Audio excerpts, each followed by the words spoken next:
গর্বের যে জায়গাগুলো, সেটা উনি তো শুধু কবি, বিশ্ব কবি রবীন্দ্রনাথ ঠাকুর না, ওনাকে কবিগুরুও বলা হয়তো, আবার গুরু ঠাকুরও কেউ বলতেন। উনি একাধারে কবি, সাহিত্যিক, প্রবন্ধিক, নাট্যকার, গীতিকার, রচয়িতা। কোন অভিধায় তাকে অভিধৃত করা যাবে না, এটার পরিসংখ্যান বের করা বড়ই কঠিন। 52টির উপরে যার কাব্যগ্রন্থ, 36টি প্রবন্ধ, প্রায় 2000 গান, এর একটা মানুষের প্রতিভা নিয়ে আলোচনা করা, বিশেষ করে আমাদের মতো মানুষ যারা আমরা এই চর্চার মধ্যে কোনোভাবেই জড়িত না, তাদের জন্য অনেক ডিফিকাল্ট।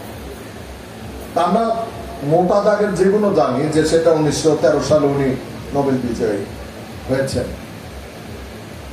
উনি একটা মানে বহুমুখী প্রতিভার বলি, আর বহুমুখী চিন্তা ভাবনা বা ভাব জগতের একটা মানুষ।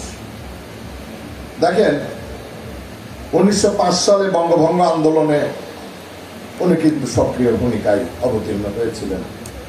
এ নিয়ে জনগোষ্ঠীর মধ্যে মিশ্র প্রতিক্রিয়া আছে, পক্ষ বিপক্ষ।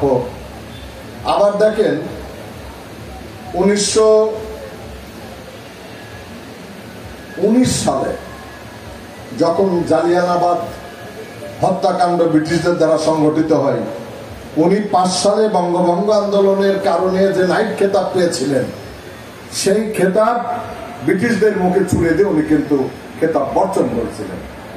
তাহলে এই জায়গা দেখেন যে তার নানামুখী চারিত্রিক বৈশিষ্ট্যের একটা প্রতিফলন এখানে আছে। এটা আমাদের কাজ না, গবেষকদের কাজ বিশ্লেষণ করা। আমি শুধু ঘটনাটা বলার জন্য বললাম। এখন তার যে সাহিত্য কর্ম, আমাদের জাকির সাহেব একটু বলার চেষ্টা করেছেন উনিও, যে আমরা তো তার কবিতা, গান, লেখনী নিয়ে আলোচনা করি, কিন্তু যে আকুতি নিয়ে যে বার্তাটা উনি দিতে চেয়েছেন সেটা কতখানি এত বছর পরে অর্জন হয়েছে, সেটাই কিন্তু মুখ্য ব্যাপার। এই যে আমাদের প্রথমে যিনি বললেন 2 বিঘা জমির কথা, কবিতা,